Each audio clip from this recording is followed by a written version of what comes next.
It was late October when Daniel decided to take a shortcut through the forest. The night was colder than usual, and the only light guiding his way was the old lantern he had picked up from his father's garage. He wasn't superstitious, but locals always warned people never enter the woods after dark. Daniel laughed it off. Stories for kids, he thought. The path looked harmless, just a narrow trail between twisted trees. As he walked deeper, a strange silence fell around him. No owls, no wind, not even the crunch of leaves beneath his boots sounded normal anymore. It echoed, as if the forest swallowed the noise. Then he saw them. At first, just two faint red dots in the mist. He blinked, thinking it was a trick of his tired eyes, but when he lifted the lantern higher, more of them appeared, glowing pairs of eyes scattered between the trees, watching, not moving, just staring. His grip tightened on the lantern's handle. Probably animals, he whispered to himself, but his voice trembled. He knew animal eyes reflected light differently. These weren't reflections. These glowed on their own, burning like embers in the dark. The air grew thicker. Fog coiled around his legs, pulling at him like invisible hands. He wanted to turn back, but every step he took seemed to drag him further inside. Suddenly, a whisper cut through the silence. It wasn't human, but it spoke in a voice so close to his ear that Daniel dropped the lantern. "You shouldn't be here." The light flickered, shadows stretching across the trees. Dozens of glowing eyes blinked in unison, and shapes began to step out of the fog. Tall, crooked figures, their faces hidden, their eyes blazing red. Daniel froze, heart pounding, as one of them leaned forward, its voice echoing like wind through a crypt. "Don't enter." Daniel stumbled backward, clutching the lantern, his breath coming out in short, frantic gasps. The forest around him seemed alive, branches twisting, fog swirling as though it was being pulled by invisible hands. The red eyes multiplied. They weren't just in front of him anymore. They were above him, in the trees, low to the ground, and behind him. No matter where he turned, he was surrounded. One of the figures moved closer. Its body was grotesquely thin, arms dangling longer than they should, fingers dragging through the wet leaves with a sickening scrape.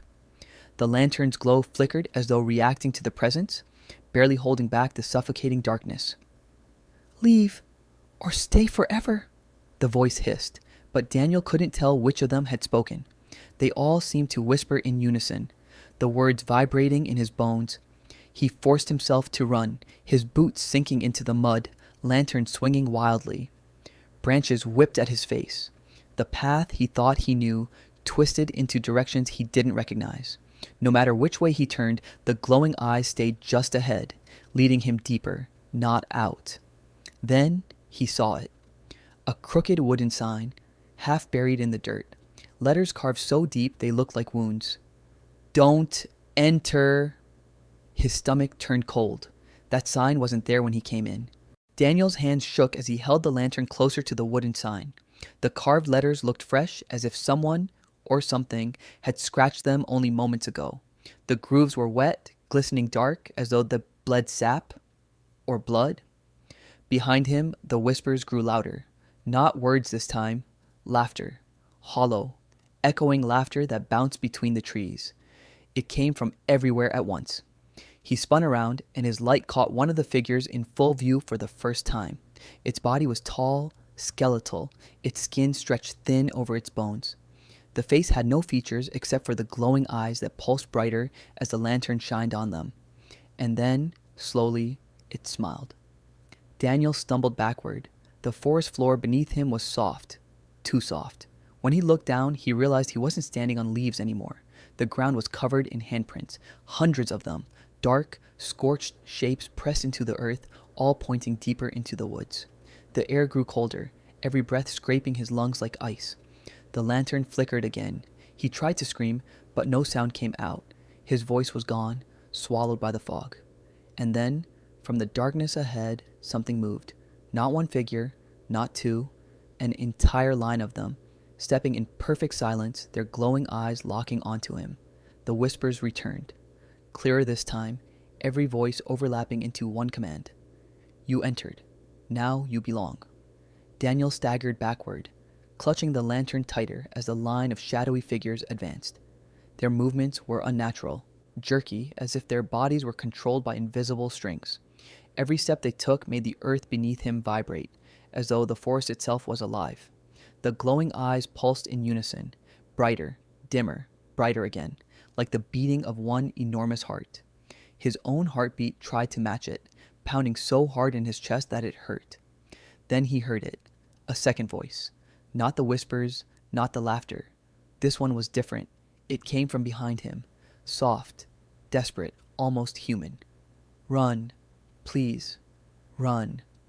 He whipped around, lantern shaking, and for a split second he saw her, a young woman, drenched in mud, her face pale and hollow, eyes wide with terror. She reached out a trembling hand toward him, and then vanished into the fog. The ground beneath Daniel cracked. Roots erupted from the soil like skeletal fingers, clawing at his boots, wrapping around his ankles. He screamed and kicked, but the more he struggled, the tighter they pulled. The figure stopped advancing. They stood in silence, watching, waiting. The forest fell quiet again. Too quiet. The only sound was the hiss of the lantern's flame and Daniel's ragged breathing. And then, from the crowd of glowing eyes, one figure stepped forward, taller than the rest, its head tilted unnaturally far to one side, bones cracking with the motion. When it spoke, the words were clear, cold, final. No one leaves. The roots yanked Daniel to the ground. His lantern crashed beside him, the glass shattering, the light sputtering until only a faint glow remained. He clawed at the dirt, desperate to break free, but the earth swallowed his hands, pulling him deeper. The tall figure leaned over him. For the first time, Daniel saw its face. It wasn't empty. It was a mirror. His own reflection stared back at him, twisted, smiling with eyes that glowed the same red as the others. He tried to scream, but the sound never left his throat. The reflection moved its lips instead, whispering the words for him. You entered. Now you belong. The lantern's flame went out. The forest was silent again. When hikers found the trail days later, there was no sign of Daniel, only a crooked wooden sign, freshly carved into the dirt where the path began. Don't enter.